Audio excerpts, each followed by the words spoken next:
Magandang araw mga kababayan, narito ang pinakabagong update sa lagay ng panahon sa buong bansa.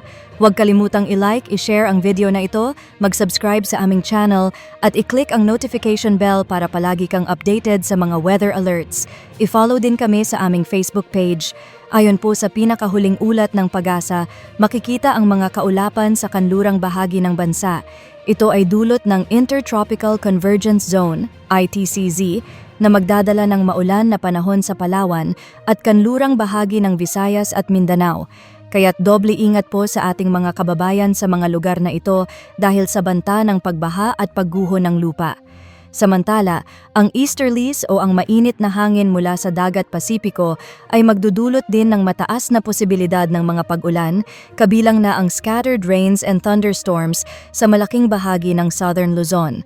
Sa kasalukuyan, hindi pa naaapektuhan ng southwest monsoon o habagat ang alinmang bahagi ng bansa. Subalit, posible po itong muling umiral bukas sa kanlurang bahagi ng southern Luzon at Visayas. Sa mga susunod na araw, posibleng maranasan din ito sa kanlurang bahagi ng central Luzon.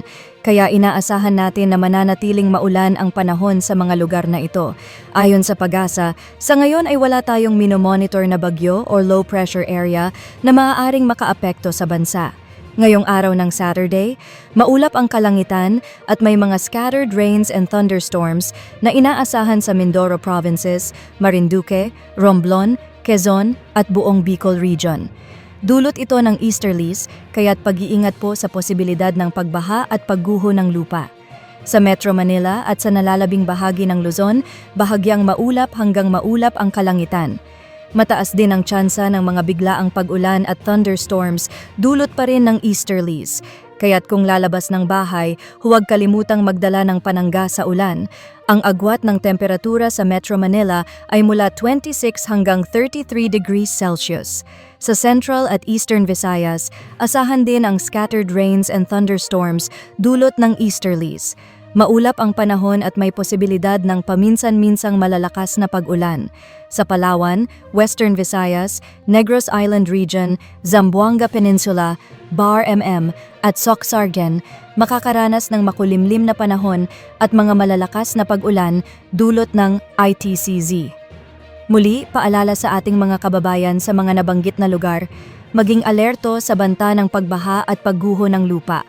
Sa nalalabing bahagi ng Mindanao, inaasahan ang mga isolated thunderstorms o biglaang pag-ulan na may thunderstorms, dulot pa rin ng ITCZ. Ang agwat ng temperatura sa Cebu ay mula 25 hanggang 31 degrees Celsius, habang sa Davao naman ay mula 25 hanggang 30 degrees Celsius. Sa lagay ng karagatan, ayon sa Pag-asa, wala tayong nakataas na gill warning, kaya't ligtas na makakapalaot ang ating mga kababayang mangingisda at mga may maliliit na sasakyang pandagat. Iyan ang pinakahuling update sa lagay ng ating panahon. Para sa mas marami pang weather updates, huwag kalimutang i-like ang video, i-share ito sa inyong mga kaibigan at pamilya, mag-subscribe sa aming channel at i-hit ang notification bell para updated ka sa mga susunod na ulat. Ingat po tayong lahat at magandang araw!